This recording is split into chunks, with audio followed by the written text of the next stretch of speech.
good morning and welcome to the second hour of LoveBabz, LoveTalk. I'm delighted because because it's Women's History Month, and I know these beautiful Black women, but they got a powerful message to talk about resiliency, pushback, and social organizing. Let me tell you something.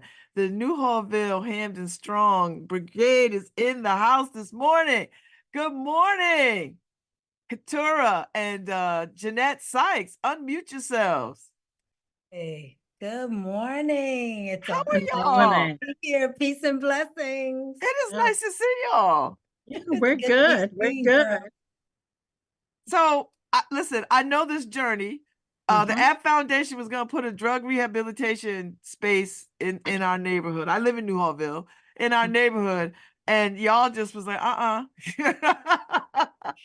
don't think that's a good use of that space. I don't think that's going to fit this neighborhood. Newhallville has enough problems. We are not going to add to it. And y'all got together on this border, the Newhallville-Hamden border, and formed a committee and fought back. And it was a long fight. So where are we now? Because I think we're about to celebrate.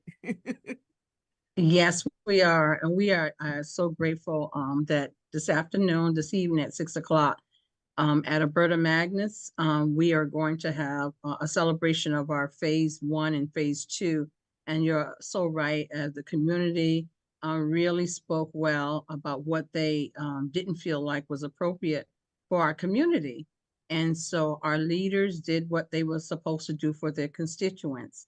They went to the tables, they had conversations between Hartford, our local officials, and everyone else in between, from the governor's office to the state and Washington. Everyone knew about the voice of Newhallville. And I am so proud of Newhallville because normally what we do is we just say, oh, well, it's going to happen anyway, and we just have to live with it.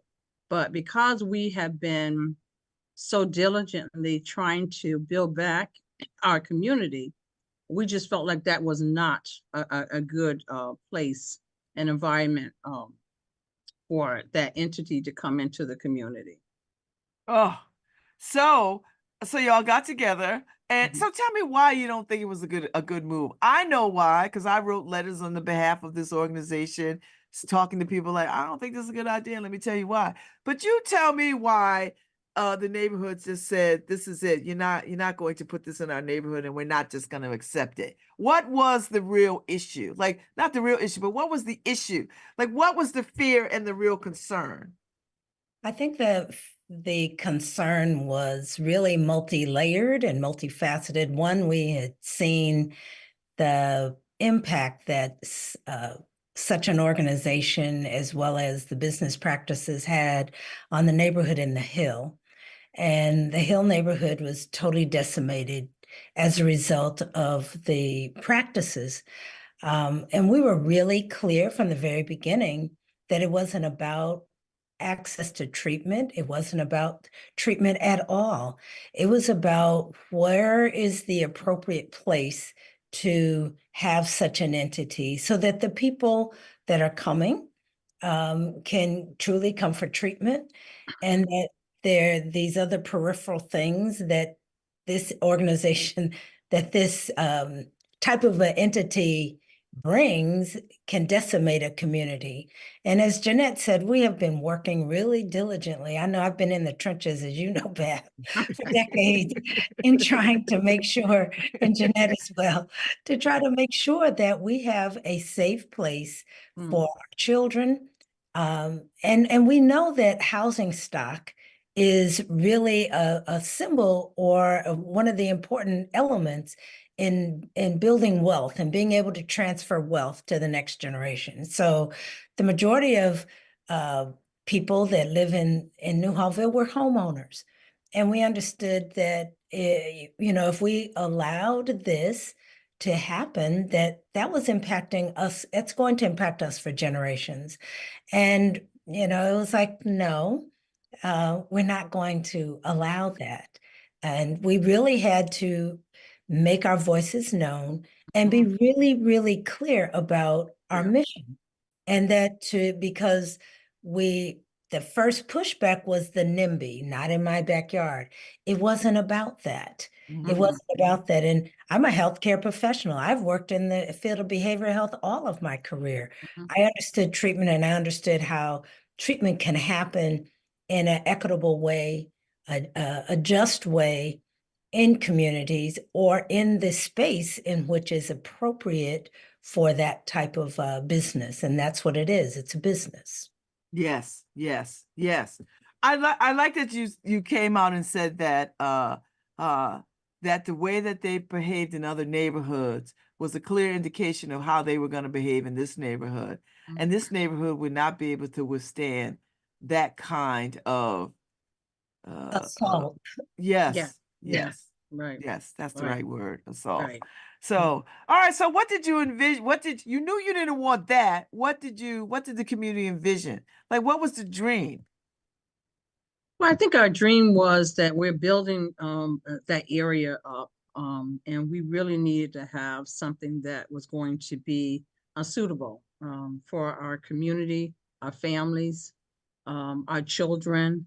We was going through a lot after COVID, and we realized that they really needed like family treatments and clinical. So we really wanted something in that area around our kids, and we was able to do that. So I think that was one reason. And then we had a meeting with our constituents, our residents, and we said, come to the table in late October, and they came in droves. And they talked about what they wanted and the vision, because we have to start having our vision, our 5-year plan, our 10-year plan, and our 20-year plan. So as we started to talk to each one of them, everybody was standing up, telling us what they thought this community investment looks like. And I said, okay, well, then you have to invest in your community by staying at the table. And so we did that. And so that's the reason why we're working with Clifford Bears and Reverend Kimber, who has the boys' school, is going to actually be in that building. They purchased the building. They came to us the right way.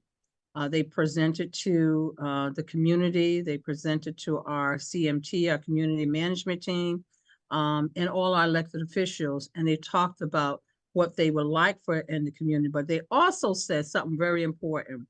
They said that they want to hear from the community what the community would like to have in that building as well. And if they can make it happen, because it's all about money as well, and we understand that. But what do you want in that building? And most of the time in our community, no one asks us what we want. Everybody tells us what they want us to have. And we're telling people. I think, Jeannette, what they want us to accept. Well, be careful, because that's not what we want to do. And our community is saying that they do have a voice, and listen to what we're saying, because we live here. I mean, I grew up in Newhallville, that's all I know is Newhallville. And I've invested in so many committees like everyone else on this line. And so we see how when it was at a peak point, and how our housing was so valuable. I knew all of my neighbors. If I did something as a child, before I got home, and they was calling my family, my mother, she was waiting for me at the door, and I was like, oh gee, I couldn't get away with that one. But that's where it used to be. And why can't it still be that way? It's just in a different form. You have different neighbors now, but we still should be taking care of each other. Our young people, there's a lot of seniors over there in that area as well, and they was really concerned about safety. And they came out in droves, because it was so cold that rally that we had. Oh my God, yes. It was freezing. It was freezing, but everyone showed up. The seniors was in their cars blowing horn. So I knew then that the impact was different, and because people was telling us we can't do it anymore. We really just can't. And so as leaders, we have to make sure that we hear from our people, because sometimes when you in the leadership role and you're sitting at the table, you understand that you want to negotiate, But I asked the question the first day we had that rally. I said, do you want us to negotiate? And they said, no, this is not. And we did not. This committee did not negotiate. We did negotiate in a different way, but we did not say, no, this could be valuable for our community. Right. In that spot. I think we spent a lot of time educating and empowering the community. And I think that piece is crucial. Yes. I mean, and we're talking about let's sit down and let us be face to face as much as we could. We Correct. did do a lot of education virtually using this type of a platform. We had meetings. Initially, our steering committee meetings were weekly. I know, I got the messages. I was like, oh Lord, they're gonna meet every day.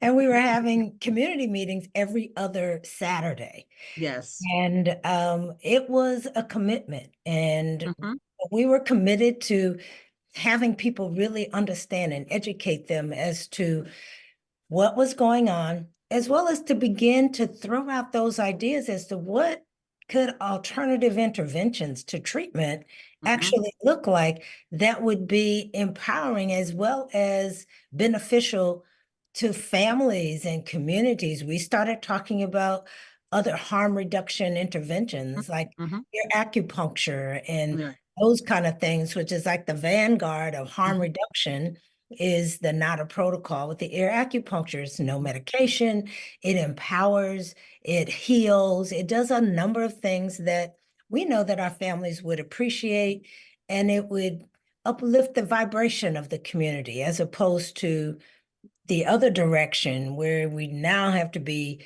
concerned and people thinking that if I put a kiosk on the corner of Dixwell and Pond Street or Willis Street or whatever, that was going to make me feel better. No. Right. So listen, this is what I know, Katurah and Jeannette. A fight takes a long time. How do you keep people interested? I mean, I know that the initial press conference and people were hyped up, but this was a long battle, and y'all know something about a long battle. Sometimes it's not resolved in 90 days. Sometimes it's not even resolved in a year. How did you keep people engaged? I mean, I know you were hosting these meetings, but after a while, malaise sets in and people start to feel like, well, maybe we not going to get what we need, or maybe we not, they're going to wait us out and we going to fall off. Like, how do you combat that? Because that's a real issue when you are in these kinds of fights. It is. And we did. We kept, we went to door knocking. We kept shifting things around. We didn't do the same thing twice. And then because that way we did petitions, we took different streets. We had the popcorn in a movie where we talked about the impact of your community. So we did a lot of different things. It was a lot of planning, and this committee kept creating different things to do throughout that time frame, and then we kept updating them. And that was the piece there. They wanted to know what was happening because there was a lot of things out there about, oh, it's already over, and so then they don't show up. But we kept going, and we said, if you see this name, Newhallville-Hamden Strong, then just show up. Just show up. And they did. They showed up because they understood what that was entailed. We didn't change anything. We kept it simple for everyone to understand what that was about. And also we asked them their opinion. Every meeting, they was able to tell us what was going on. We even knew that if there's a truck that pulled up to that building, we was getting a phone call. Yes. So that's how important it was. Okay, we was getting a phone call. So there was no lights or anything that we didn't know about that went on that building. That's like old school community watch. Hello. Exactly. Absolutely. Okay. So And I it think was definitely there. go ahead, Jeannette. No, go ahead. Sorry. Right. So I think the other thing is that we began to allow people to have a fantasy. What is your vision?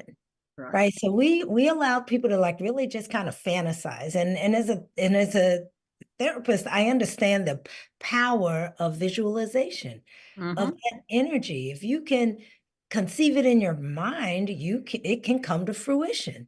And so we began to have people be that meeting that we had at Lincoln Bassett. Little kids stood up and said, "This is what I want. This is what I see." Yeah. And so I think that too is very energizing, because a lot of times when we have politicians stroll through here, once again, they're telling, this is what, we're going to do for your neighborhood. And it's like, well, that's not what I need from my neighborhood. Perhaps the next time somebody comes through here and looking for somebody's vote, they may want to just sit down and listen. What is it that you want? If you had an ideal, we put it out there. If Newhallville could be the ideal community, what would you want? People are saying we want spaces where we can bring our families and sit outside and have food. We want to be able to safely walk our streets. We want to be able to have retail here so that I don't have to go anywhere. We want to have an urgent visit clinic. We're in a drought out here. We want to have a fresh produce store. Instead of me having to go to Whaley Avenue or down to the other end of Dixwell just to get a fresh piece of fruit. So these are the kind of things that people started putting out there. And we truly, truly believe that, we have community gardens. We need more of those. We have there's space within that building that we can do a number of things that will uplift the community, bring income really into that building as well, because there's a lot of grant money out there. That we have ideas about interventions that can truly, truly help us, as well as bring income into the space. Because we recognize that if we're being offered an opportunity to participate in that space, nobody's, we're intelligent people. We know that we have to come with a plan. And we've been mulling over this plan. We got it written down, as a matter of fact, with all of the ideas that people have come up with, and we'll see what sticks. So talk to me about the Hamden part, because I found that piece compelling. How did you think about them, and were they immediately willing to sort of link up? Absolutely. I mean, actually, they was the one that came to the table first. We started talking to the elected officials, talked to the leaders on that side of the table. And so they was able to bring representatives. They gave us their letters first. We support letters came first. And so that way we knew, we was like, this is something, because two doesn't usually overlap like this. So how do we make this work so that now they can get the information and stay with communication, as well as Newhallville? And it became a little bit more planning around it, because now you're dealing with two community, but not different. Two that's looking for the same things. And we need to hear from them as well, because it's right on that borderline. So that's why we always make sure we include, like tonight's celebration is with both of the mayors. It's coming. They're going to talk about the Hamden, the south end of Hamden, and they're going to talk about Newhallville. And we want specifically for our community, because sometimes when people come in, they're talking about what happens in every community. Well, every community needs something different. They need stuff, they need something different. And we really want everyone to start focusing on what is it that Newhallville needs, not just ride through it, but what is it if you stop and you want to have a meeting in Newhallville and you can't find a place to be other than a fast food place, that's concerning. Yeah, that's concerning. That's a good point, Jeanette. I didn't even think about that, because sometimes the school is not accessible. But I am very interested in the Hamden component, because it sounds like they have the same concerns as everybody else. Like, they are concerned about their property values and what a organization like a drug rehabilitation center would do for their neighborhood as well. Because it wouldn't just be isolated to, just, Bassett and the streets that surround it. It would be affecting them too. Well, the reality is, that building is there's a sign at that building that says, "Welcome to New Haven." And on the other side, it says, "Welcome to Hamden." So we're on the border, and we know that those kind of things, like you said, Babz, would permeate on both sides. So we were dealing with what they call South Hamden. We were dealing with what we call Newhallville. So Right. it's New Haven, Hamden strong. And we chose that because the rest of it is stronger together. Right. New Haven, Hamden, Newhallville-Hamden stronger together. So that was the mantra for the past 2 years. 2 And we years. recognized, and we had to really kind of, like I said, the whole thing was an education process. It was like, okay, All of us. this is how it usually works. Folks will try to wear you down, and there's some stereotypes that go with wearing down some neighborhoods and some folks. But we as James Baldwin said, we're a new kind of Negro. So, so As we celebrate the 100th birthday of James Baldwin, these words are still very prevalent, still very necessary. Yes, Yeah. yes. So, and that was the difference. Right. And just really understanding, because somebody had asked, I think both of us, they had pointedly asked me, and they were like, "Well, dang, Miss Katurah, why are you doing this?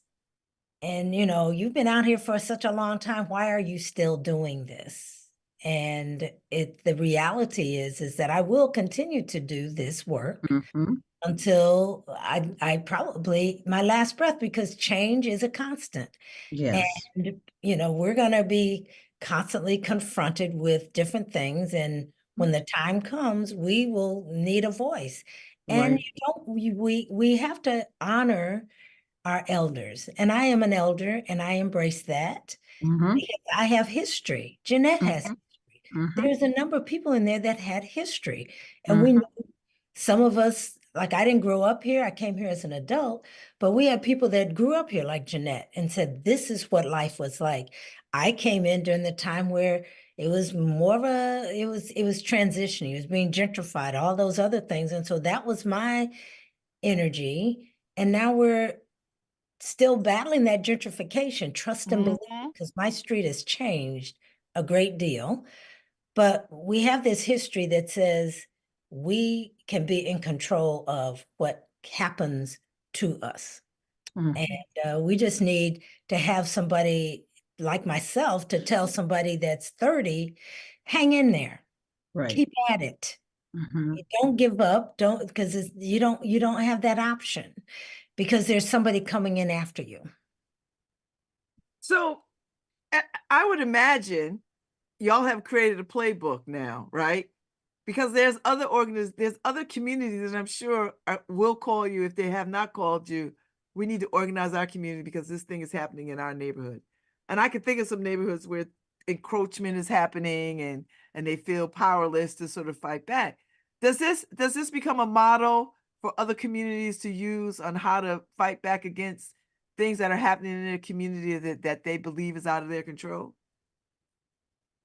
I think so. Yes, I do. I think this is a great outline for the community. And like Katurah mentioned earlier, it's about educating first, because I think sometimes we get separated from the work that we do as leaders, and then working every day with people that are going to work to try to make ends meet, and they're not at the table hearing all the information. How do you make sure that they, even though they're not at the table because you're the leaders representing them, how are you getting that information to them? And I think the engagement part was really very important, to continue to have them there. And there's other avenues that we've done as well. But yes, we have gotten connection and calls about different communities as well. But our focus right now is still the 794 Dixwell Avenue. I mean, we certainly can answer questions, but every community is different. So find out what your community is focused on. And that's what we did with these two communities. We really looked at it and we realized that as we did the research, because we did a lot of research, we went for zoning. We did workshops on zoning. We had conversations with so many departments at the city, so many departments up in Hartford, meetings. There was a lot going on. So if you want to make a change, you got to put the investment in and the time in. And we knew that it did not matter whether it was 1 year or whether it was 2 years or 3 years. I gave up some things when I became chair. I put a lot of stuff on hold. I resigned from things because I knew that this had to be my focus. And I knew as the chair, I had to be there with many arms going different places to make sure that all of our groups and my leadership skill was going to manifest in this, because the next generation needed to know that we did everything we could to make this happen for them. Because this was not just about us. Because once they departed and once they arrived in that building, it was going to be years of yeah. And so the next generation would have had what the Hill and the rest of the areas are facing over the years. I think they had what 10, 15 years over there. So that's what it would have been over in our community. And so for us, if we can make an impact, this is when it had to start. And so, yes, we have outlines about different things that we've done, how creative we've been, how many homes we touched base, the petitions that we made. I mean, you know, I know so many between, you know, the elderly, the middle age, and now even the little children. My little grand said to me, "Oh, you must be famous. I see you on TV." That's no, baby. Because they see us all the time out here in the papers and so forth, and they acute that to somebody being famous, you know. But I was like, no, because I'm fighting for your generation. Yeah, I love it. So the group does not get disbanded after this win. The group continues to work with whomever is going to, and you believe it to be the school that's coming. You will continue to work. Are there other issues on the table that y'all want to take on in this group, or is this the only primary focus to bring this all the way to fruition? We're bringing it all the way to fruition. We have not turned our eyes. We all automatically have meetings with Clifford Bears. We can call them now because you know they're going to be signing a closing in the next week or so. So our next meeting, our first community meeting with them would be April 11th at 6 o'clock. And hopefully it will be in the building at 794 Dixwell Avenue so that all of the community can come out. We had a meetings and some focus groups with them before. And so we're going to take that information and then we're going to now, you know, embellish that information to see what more we could do now that the building is actually been purchased. So no, it's not over yet. And I kind of looked at Allison and we said to her, now, you know, we have to now hold you accountable to what needs to be in that building so it can be appropriate for the community. So no, we just begun. Until everything is in the building, until the plan is there presenting to the community, we will be still in force. Okay. So tell me about the celebration tonight. Like, what should people expect? Is it a real celebration? What do you got? You got some food? You got some music? What do you have? All of the above. It is going to be fun. And to really give people permission to celebrate victories large or victories small. We have to begin as a community to celebrate any movement in the needle. So 6 o'clock at Albertus Magnus College. And that's nice of them to host. Alberta seems like they are like coming in the community. Which is a good thing because they've taken up space in the community and they're right there on Winchester Avenue. 831 Winchester. I think you enter the corner at Huntington and Winchester Avenue. And so we're going to have information from different organizations in the community. We're going to have an information table. We're going to hear from some of the community organizations, what and hopefully our vision is to, bring everybody at the table so that we can come with one voice. There's no other community does not come with one voice. Now, my interest may be what's behind me. Jeannette's interest may be developing young women. Somebody else may be, like Gary has a barbershop. So we have entrepreneurship, we have nonprofits, we have all of these within the context of our community. The thing that has come out of it is that if we come together as one voice, things can happen. And so that's our direction, and that's the message, and I'm excited about it. It's gonna be fun. We're gonna have food. And you got a great day. Today is probably the best day. Oh my God, yes. We yes. couldn't ask for bright. anything better. We could. And the community, and the community, and our committee, once things we could say well about them is we had to do just what we did for the community as well. We had to start educating ourselves within there, and we had to gain a relationship. So we did a lot of work in the meetings to stay together, because when you have so many powerful people and so many entities that's coming together, you have so many ideas and so many thoughts and so many negotiating. So we negotiate a lot in our meetings and so forth, because we knew that everybody had to stay at the table. Nobody was quitting. And it was a working meeting. And so we was able to do that as leaders. And I think that's a commendment as well. So I don't want not to say that the work didn't start with us. The work had to start with us. We had to let everything go that was, if you had anything, say it in here and let it go. Because the focus was, and I always started out our meeting with, what is our mission? 794. Because it ain't about me, it ain't about you, because you know how we do. And so we can get caught up.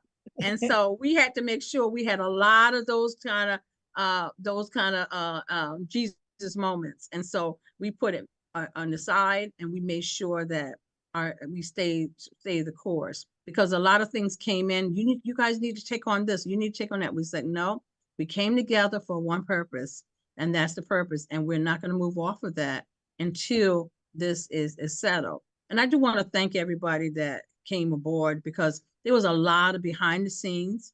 There was a lot of people that roll up their sleeves, hit the doors, put they lit drop, they talk to people, all the the stations, and thank you guys for allowing us to come on to talk about these things and keep it moving, and so forth. And from the two cities, the city of New Haven, and also the Hamden as well, so that we was able to know that they heard us.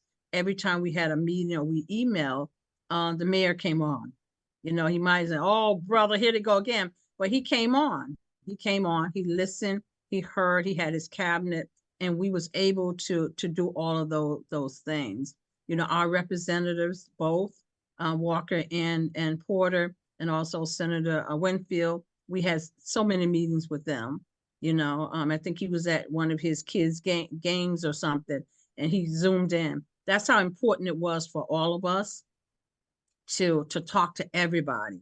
So, and the Hamden council people were also intricately involved in most of our meetings as well.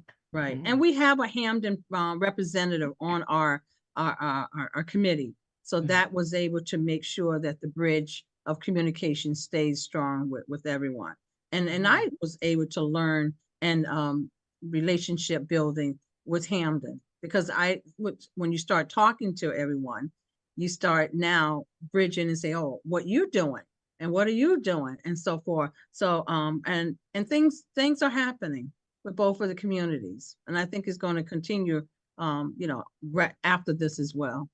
Absolutely. Well, I'm so grateful that y'all had time to come on and talk to me this morning, because I so admired this process. I watched, I stayed listening, I paid attention. I'd run into Jeannette, she'd call me, or she'd send me a text, and I'm like, "Okay, girl, you got this. All right, do this."